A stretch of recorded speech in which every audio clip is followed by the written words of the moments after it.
Vaishali police ने 24 जून को bike सवार दंपति से हुई लूटकांड का सफल खुलासा करते हुए जिला के टॉप 20 कुख्यात अपराधियों में शामिल सोनू यादव समेत 3 अपराधियों को गिरफ्तार कर लिया है। पुलिस ने गिरफ्तार बदमाशों के कब्जे से लूटी गई बाइक, 3 मोबाइल फोन, 1 देसी कट्टा और 1 जिंदा कारतूस बरामद किया है। पुलिस अधीक्षक शुभांक मिश्रा ने प्रेस वार्ता में बताया कि 24 जून को बाइक सवार दंपति से बाइक, मोबाइल और नकदी की लूट हुई थी। मामले के उद्भेदन के लिए एसपी के नेतृत्व में विशेष टीम का गठन किया गया। तकनीकी अनुसंधान और एसटीएफ के सहयोग से छापेमारी कर कुख्यात सोनू यादव सहित 3 अपराधियों को गिरफ्तार किया गया। एसपी ने बताया कि गिरफ्तार सोनू यादव जिले के टॉप 20 अपराधियों की सूची में शामिल है। उसके विरुद्ध हत्या, लूट, डकैती और आर्म्स एक्ट सहित विभिन्न थानों में करीब 10 आपराधिक मामले दर्ज हैं। वह पिछले वर्ष मई में पेशी के दौरान कोर्ट से फरार हो गया था और तब से लगातार आपराधिक घटनाओं को अंजाम दे रहा था।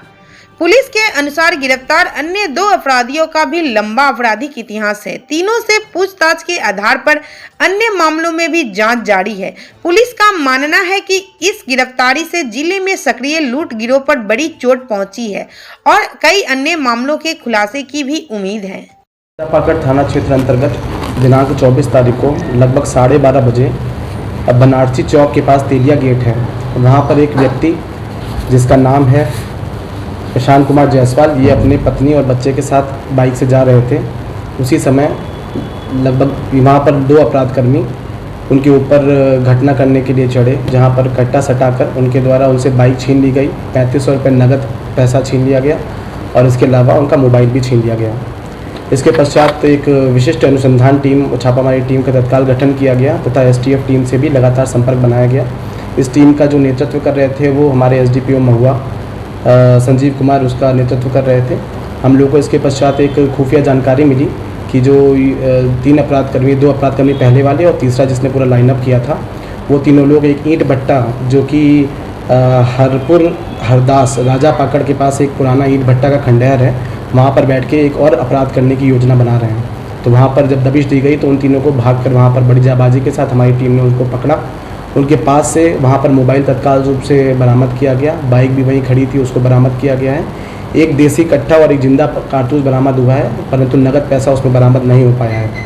इसके पश्चात उनसे जब कड़ाई से पूछताछ करी गई तो उन्होंने ये बात मानी है कि जो 3-4 दिन पहले बनारसी चौक तेलिया गेट के पास राजापाकड़ में जो घटना हुई है इन्हीं के द्वारा कारित करी गई है। जो तीनों लोग हैं इनका लंबा चौड़ा आपराधिक इतिहास भी है। जो पहला लड़का है उसका नाम है सोनू कुमार, ये हमारे यहाँ टॉप 10 अपराधकर्मी में शामिल है वैशाली जिले का। इनके ऊपर 10 केस अभी वर्तमान में है जिनकी हमको जानकारी है। इसमें 4 केस आर्म्स एक्ट के हैं, 2 लूट के केस हैं, 1 पूर्व में दर्ज डकैती का केस है, 2 चोरी धोखाधड़ी के केस है। आप लोग को ये भी बताना चाहते हैं कि करीब 18 मई 2026 को जब ये न्यायालय में पेशी के दौरान ये अभिरक्षा से भी भाग गया था। इस संबंध में भी केस 471-26 दर्ज किया गया था। तो अब तक जो ये 10 कांड हैं ये अभी तक हमको जानकारी है। ये कांड बिद्दुपुर थाना, औद्योगिक क्षेत्र थाना, राजापाकड़ थाना और नगर थाना में दर्ज हैं। इसका मतलब है कि ये जो अपराधकर्मी हैं अलग अलग थाना क्षेत्र में घूम कर अपराध करता रहा है। दूसरा जो अपराधकर्मी पकड़ा गया है उसका नाम है गोलू कुमार, ये अलीपुर भदवास महुआ का रहने वाला है। इसके ऊपर भी 3 कांड पहले से दर्ज हैं। जो 1 कांड है वो लूट का है और 2 कांड हैं चोरी के हैं और ये सभी कांड राजापाकड़ थाना अंतर्गत ही किए गए हैं। तीसरा जो अपराधकर्मी है वो विकास कुमार है, उनके पिता हैं आनंद कुमार, ये चक सिकंदर बिद्दुपुर का रहने वाला है। इसके ऊपर पहले से एक आर्म्स एक्ट और लूट की योजना बनाने का केस पहले से दर्ज है। तो ये तीनों अपराधकर्मी हैं लगातार संपत्ति मूलक कांडों को कारित करते हैं और लोगों से छिनतई करना, लूट करना, डकैती करना और चोरी करना, इस तरीके के अपराधों में लगातार संलिप्त रहते हैं। तो इस तरीके से वैशाली पुलिस द्वारा एक बहुत बढ़िया और एसटीएफ के सहयोग के साथ एक बहुत बढ़िया केस का डिटेक्शन किया गया है और इसके अंतर्गत जब आर्म्स की बरामदगी हुई तो पृथक रूप से एक कांड भी दर्ज किया गया है, जिसमें आगे हम लोग अनुसंधान करवाकर जल्दी से जल्दी सजा दिलवाने का प्रयास करेंगे।